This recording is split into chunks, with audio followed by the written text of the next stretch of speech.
అధిశంకతుషారాభం క్షీరార్ణవసముద్భవం నమామి శశినం సోమం శంభోర్మకుటభూషణం. ఆస్తిక మహాశయులకు అందరికీ నమస్కారం. ఈ సంవత్సరం అంటే 7వ తారీఖు సెప్టెంబర్ 2025 రోజున భాద్రపద శుక్ల పౌర్ణిమ రోజున రాత్రి 9:56 నుండి 1:26 వరకు సంపూర్ణ రాహుగ్రస్త చంద్రగ్రహణం కూడా ఏర్పడుతుంది. అది మన భారతదేశంలో కనిపిస్తుంది. అంటే సుమారుగా 3:30 గంటల పాటుగా ఈ చంద్రగ్రహణం అనేది సంభవిస్తున్నది. ఈ చంద్రగ్రహణము శతభిష నక్షత్రంలో కూడా సంభవిస్తున్నది.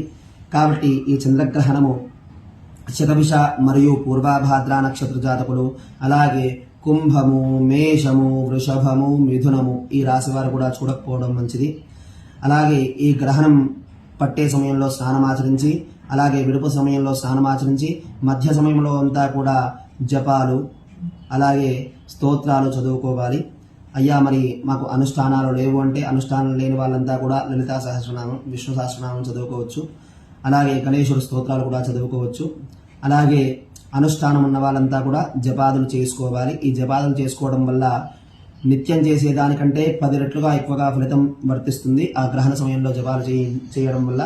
అలాగే మరి ఈ గ్రహణ సమయంలో, ఈ గ్రహణం రోజున ఎన్ని గంటలకు భోజనం చేయాలి, గర్భిణీ స్త్రీలు ఏ విధంగా ఉండాలి, అలాగే వయసు మరణం అంటే పెద్దవాళ్ళు కూడా ఎలా ఉండాలి అంటే మధ్యాహ్నం 1:30 గంటల లోపు భోజనాదులన్నీ కూడా ముగించుకోవాలి. అదే రోజున 7వ తారీఖు మధ్యాహ్నం 1:30-2 గంటల లోపు భోజనాలన్నీ కూడా పూర్తి చేయాలి.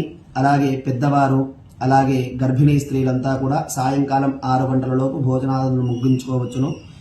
అలాగే గర్భిణీ స్త్రీలు ఆ గ్రహణం పట్టే సమయంలో బయటికి వెళ్లకుండా ఆ రోజంతా కూడా సాయంకాలం అంతా కూడా పడుకోనే ఉండాలి.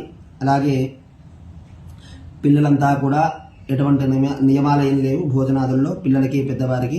కాబట్టి వారు ఆహారానికి ఏదన్నా ఆరోగ్య సమస్యలు ఏర్పడినట్టయితే ఆ సమయంలో కూడా చేయవచ్చు. కాకపోతే గ్రహణం పట్టే సమయంలో కాకుండా ముందుగానే చేయడం మంచిది.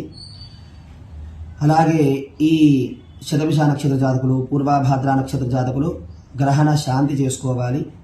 గ్రహణ శాంతి మరుసటి రోజున ఉదయాన్నే తలారా స్నానమాచరించి యథావిధిగా ఇల్లంతా కూడా శుద్ధి చేసుకొని గుడికి వెళ్ళడం లేదా ఇంట్లో రుద్రాభిషేకం చేసుకోవడం. అలాగే గ్రహణ శాంతి చంద్రుడికి, రాహుకి జపాలు ఆచరించడం. అలాగే చంద్రబింబము, కాంస్య పాత్ర, వెండి నాగ పడగ, అలాగే స్వయం పాకము ఒక బ్రాహ్మణుడికి దానం ఇవ్వడము. అలాగే మీకు తోచిన దక్షిణ కూడా మీ దగ్గరలో ఉన్న బ్రాహ్మణుడికి ఇచ్చి గ్రహణ శాంతి కూడా పొందండి.